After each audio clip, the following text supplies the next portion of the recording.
تو میں یہ ثابت کروں گا کہ مرزا محمد علی جیلمی ایک ایسا شخص ہے جو قرآن پہ جھوٹ بولتا ہے. اس پلینٹ آف ارتھ کے اوپر اس پچھلی صدی میں بڑا مرزا جو ہے مرزا قادیانی، اس کے بعد اگر کوئی جھوٹا ترین انسان ہے اس کا نام مرزا محمد علی جیلمی. یہ میرا دعویٰ ہے. ہاں بہت بڑے الزام نہیں بٹی صاحب. اچھا اسٹیپ بائی اسٹیپ آپ کو تیاری بقول اس کے کہ طارق جمیل صاحب کے پاس گئے ہیں تو تیاری اس نے کروائی ہے آپ کو؟ اس نے کہا نہیں وہ انہوں نے اچھا کروائی ہے. چلیں بتائیں کروائی نہیں. انہوں نے دوبارہ اسی سما پہ آ کے ٹی وی پہ آ کے اسی جگہ آ کے ان کا ویڈیو آپ نے وہ آخری لیکچر نہیں سنا اور سما پہ آ کے سیکنڈ ڈے نہیں سنا. انہوں نے کہا کہ میں نے اس وجہ سے کہا تھا کہ میں نے مولانا طارق جمیل اور آج میں پھر دوبارہ کہہ رہا ہوں کہ میں آپ کے پاس آیا ہوں تو میں نے انجینئر محمد علی مرزا صاحب کے بہت سارے پوڈ کاسٹ سنے ہیں. جب طارق جمیل صاحب کے پاس گیا میں نے بہت سارے پوڈ کاسٹ سنے. ایک سوال کر رہا ہوں بٹی صاحب، انہوں نے اس نے آپ کو تیاری کروائی یعنی جھوٹا ہے؟ نہیں انہوں نے کریکٹ کر لیا سر. اچھا پہلے ہی نہیں جھوٹ بولا آپ رجوع نہیں.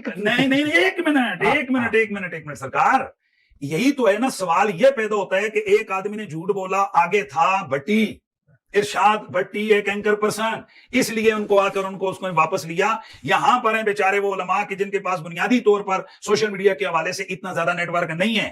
تو یہ اس قسم میں نے کیا کہا، اس پلینٹ آف ارتھ کے اوپر اس پچھلی صدی کے اندر مرزا قادیانی کے بعد اگر کوئی بندہ سب سے زیادہ جھوٹ دین کے معاملے میں جس نے انتہا درجے کی گمراہیاں جو لے کر آئے اس کا نام مرزا محمد علی جیلمی ہے. کمان ایک پوائنٹ پہ آتا ہوں. پہلی بات تو یہ ہے کہ میرے لیے سارے قابل احترام ہے. صحیح. دوسری بات یہ ہے کہ میں نے مرزا محمد علی انجینئر محمد علی مرزا صاحب سے ان کے بندے سے کیا تھا وائس نوٹ کیا. میں نے کہا کہ یہ ایسے الفاظ ہیں تو اس انجینئر محمد علی مرزا کی بڑائی دیکھیں.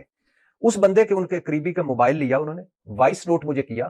میں اگر آپ کو کہیں گے تو آپ سنا وائس نوٹ کیا کہ میرے الفاظ مناسب نہیں تھے. میں چونکہ آپ نے پوڈ کاسٹ میری کا ذکر کیا تھا تو میں نے اس کا جواب دے دیا. میں کل کریکٹ کر دوں گا. کل انہوں نے سما پہ بھی کریکٹ کیا اور پھر اپنے لیکچر میں بھی کریکٹ کیا. آپ رابطہ نہ کر دے گین تو چلی گئی تھی نا. آپ نے تو رابطہ کر کے اس کو اب یہ مجھے کیوں کیا ہے؟ اچھا مرزا جھوٹ بولا ہے تو نے سرکار پھر منو نا کہ مرزا پہلے جھوٹ بولے پھر تسی انہوں ساڈی طرفوں اسی کہنے انہوں کھچائی کیتی کن مروڑیا بندے دے پترا کی کیتی تو مرزا نے لایا اس نے مدد کرنی تھی کیونکہ ارشاد بٹی سامنے تھا.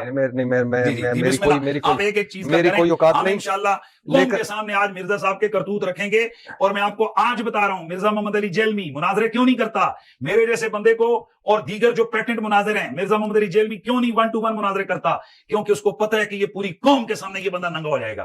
کیونکہ ہم نے اس کا ایک ویڈیو کلپ بھی چلانا ہے اس کے ساتھ دوسرا بھی چلانا ہے اور وہاں پر آئیں بائیں شائیں ہم نے نہیں کرنے دینی. جس طرح سے وہ آپ کو مطلب آپ کے حوالے سے کر کے جی کہ آپ تیاری کر کے آئیں کیونکہ آپ کو بنیادی ان چیزوں کا علم نہیں ہے جو دینی گہری باتیں یا آپ اس کی پوری چیزوں کے اوپر نظر نہیں رکھے ہوئے. الحمدللہ ہم نے اس کے خلاف تیاری کی ہوئی ہے اور اس وجہ سے ہم لوگ یہ دعویٰ کر رہے ہیں کہ یہ شخص گمراہ ترین